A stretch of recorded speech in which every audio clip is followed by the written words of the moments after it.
My mother is an artist and my father is a musician, so I grew up with two very artistic parents. We never had coloring books in the house. We always were encouraged to, think beyond the lines and, crayons and paint and plaster and all this crazy stuff. People ask me, do you think you're going to go into the arts just because they are in the arts? But maybe that has something to do with it, but I think the fact that they are just very open-minded and very supportive, I think that's most of the reason why I am where I am today.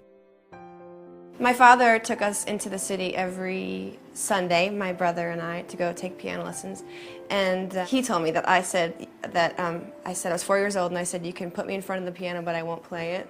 I was very willful. But I did play it, and I took lessons until I was about 15. And I took voice lessons, and I was in theater, but I never thought I was going to do music. I wanted to be an actress on Broadway. And I went on a lot of auditions, and I got this one children's theater gig where we did A Christmas Carol all around the Midwest, and the music was kind of cheesy, but the people were really sweet. But it wasn't the most rewarding experience, but I started to play piano at the venues. I would start to write music, and I just wanted to play, and I had nowhere else to go, so I had to play in front of people, the other actors, and one of them told me, you're really good at this. You should do music too. Why can't you do music and acting? And so I kind of started to do more music. I just started to write music and kind of left the acting by the wayside. I moved from Staten Island to Brooklyn, and I met all these great musicians and fell into this really wonderful crowd, and all these Brooklynites, they all play in my band now. It's funny. One's from Jersey and the rest are from Brooklyn. And it's a very close-knit family of people.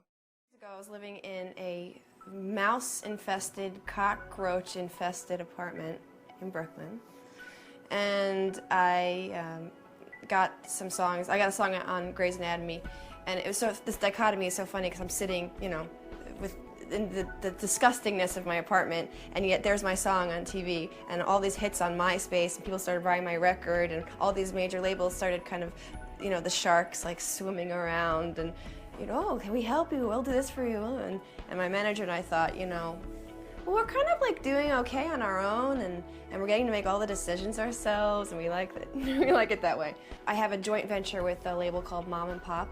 So it's my label, Cabin 24, their label, Mom and Pop Records. And the good thing about doing it that way is that I get to retain rights to my music and own ownership of everything, but also get to partner with a great family, a great group of people that want to achieve the same things that I want to achieve. Having my music licensed on TV and film and commercial has greatly helped me, obviously. It's just given me an audience. It's introduced me to a lot of listeners that would have never found me otherwise. I think a lot of bands and musicians are doing this now too, because times is hard. So it's nice that there's a way to get right to fans. It's a beautiful, beautiful thing. I think that it takes a lot of work to maintain the success you have through licensing. So you get a song on a TV or show or commercial, and it's great, and it's this great, burst of excitement, and everybody is buying your CD or buying your single or whatever it is. But then it's bound to go down again. So it's you get this great opportunity, and then you can't just sit there and relax. I know that I have to keep writing and touring and working hard after the fact. Where I really feel like I get my high, my excitement is when I'm performing live and when I am recording in the studio. That's why I do this. I don't do it so I can hear my song on a TV show, although it's really great and amazing, and I'm very thankful for it. Performing and creating it's why I do what I do. I wrote The Way I Am in about 5 minutes in my bedroom in Staten Island, New York. Don't have a tape recorder. Think I'm the genius, of the smartest person in the world. I'll remember it. I don't know. This is, I go and I run some errands. I'm driving around and I'm trying to kind of remember it and sing along, and it's slowly slipping from my brain.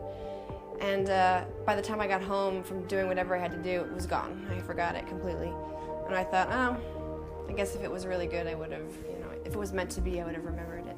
And then I wake up the next morning and I was singing it. So yeah, I immediately recorded it, then I found a tape recorder somewhere. I had no thought of radio. I didn't even think anyone listened to the radio anymore, which I was very wrong, because when you get a song on the radio, your fan base grows and your sales, you know, explode. So, but at the time, 6 years ago, I wasn't writing for Grey's Anatomy, I wasn't writing for the radio, I was just writing to write. I had the line Rogaine in it, and there was such controversy among my 3 fans at the time. You know, this one guy's like, you know, when you sing that line, it's kind of irritating, it's kind of annoying. And so I took his feedback, you know, I took it in, I thought it over, and so I rewrote the line. It was like, I'll buy you hats, and it just it didn't work as well, and I was like, you know what, forget this. I'm going with my original Rogaine line. Who's gonna hear it, you know? Little did I know that that one little song would be the ambassador for the rest of my life, of all my music. I don't really think of how I want someone to feel, because it's kind of about me. It's sort of like what I'm feeling, but not in a way that it's like it's all about me.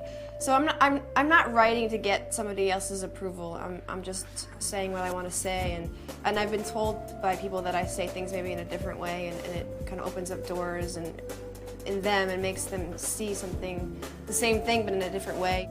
I love when people say this is exactly what I want to say but I can't say it, or this is exactly how I feel. I guess it's selfish because it makes me feel like I'm less alone, that I have, you know, emotional twins out there, many of them, and so it's really a lovely experience to feel like somebody else is feeling exactly what you're feeling in this big world. I wrote a song called Parachute with a friend of mine a few years ago now, maybe 2 years ago, and it was a lot poppier than my, not that I don't write pop music, I know I do, but it was like kind of urban pop, and it just didn't feel like something I could pull off. And my producer at the time, Dan Romer, he made this really cool, funky version of it, and I decided, let's just do it. Let's just put it out as a single, and we'll just put it on iTunes and, you know, not make an album of it, not make anything more of it than it is. And we did a video, and it was really fun. So I kind of just wanted to like do something different, and that's where Parachute felt really good. And my next record, I think, actually is it's a lot bolder and fiercer. I'm writing what I'm feeling, so it's like just kind of these soaring vocals. When I sing live, I sing out, I really perform, and I noticed that on my other records I've kind of kept everything really kind of clipped and contained, and so I'm really kind of going over and beyond to not do that. I think it's time for me to really, you know, sing out.